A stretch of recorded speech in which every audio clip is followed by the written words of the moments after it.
नमस्कार शेतकरी मित्रांनो, तुमच्यासाठी अत्यंत कामाचा व्हिडिओ आहे। शेतकरी मित्रांनो, राज्यामधील शेतकऱ्यांना विधानसभा निवडणुकीमुळे जो राज्य सरकारच्या योजनांचा लाभ वितरित करायचा राहिला होता त्याची प्रतीक्षा आता संपुष्टामध्ये आली आहे। कारण की सरकारने किंवा कोणत्याही मंत्रिमंडळातील नेत्यांनी नव्हे तर स्वतः कृषी विभागाने काल एक पोस्ट जाहीर केली आणि या पोस्टमध्ये राज्यामधील शेतकऱ्यांना उर्वरित थकीत पीक विमा येत्या अवघ्या काही दिवसांमध्ये पुन्हा वितरित करणार असल्याची मोठी घोषणा ही काल केली आहे। आणि या पीक विमा कोणत्या एकाच जिल्ह्यापुरता नव्हे तर संपूर्ण राज्यामधील शेतकऱ्यांचा असल्याचे या पोस्टमध्ये स्पष्ट केले आहे। तर मग काय आहे सविस्तर अपडेट आणि या अपडेटनुसार किती शेतकऱ्याला आणि किती पीक विमा मिळू शकतो, चला तर मग आजच्या छोट्याशा व्हिडिओमध्ये सविस्तरपणे जाणून घेऊया।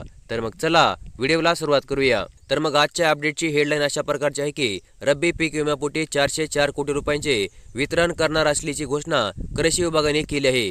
तर मग प्रधानमंत्री पीक विमा योजनेमधून गेल्या रब्बी हंगामातील पीक नुकसानीपोटी आतापर्यंत 404 कोटी रुपयांच्या नुकसान भरपाईचे वितरण करण्यामध्ये आले आहे। स्थानिक नैसर्गिक आपत्तीची 250 कोटीहून अधिक भरपाई यामध्ये समाविष्ट आहे। तसेच पीक विमा कंपन्यांनी कृषी विभागाच्या माध्यमातून स्थानिक नैसर्गिक आपत्ती या घटकाखाली शेतकऱ्यांना भरपाईपोटी 317 कोटीहून अधिक रक्कम निश्चित केली होती आणि त्यापैकी 268 कोटी रुपये हे वितरित करण्यामध्ये आले।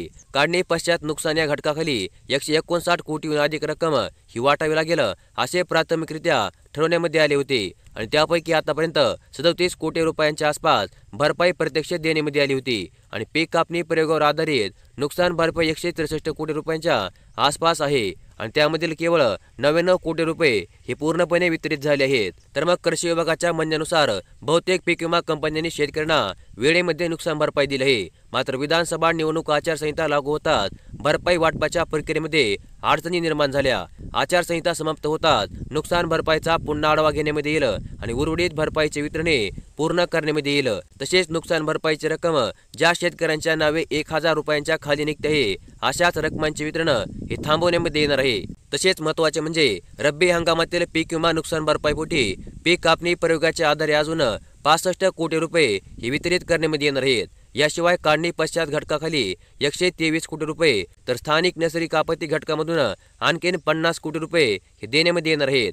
त्यामुळे विमा भरपाईपोटी राज्यामधील शेतकऱ्यांच्या बँक खात्यामध्ये अजून 237 कोटी रुपये हे जमा करण्यामध्ये येतील असे कृषी विभागाच्या माध्यमातून देखील आता सांगण्यामध्ये येत आहे। तर मग अशा प्रकारचे एक अत्यंत महत्त्वपूर्ण असे अपडेट आज आपण या व्हिडिओमध्ये पाहिली आणि अशाच प्रकारच्या अपडेटसाठी कृपया आपल्या चॅनलला सबस्क्राईब करून ठेवा, व्हिडिओला देखील लाईक करा। धन्यवाद।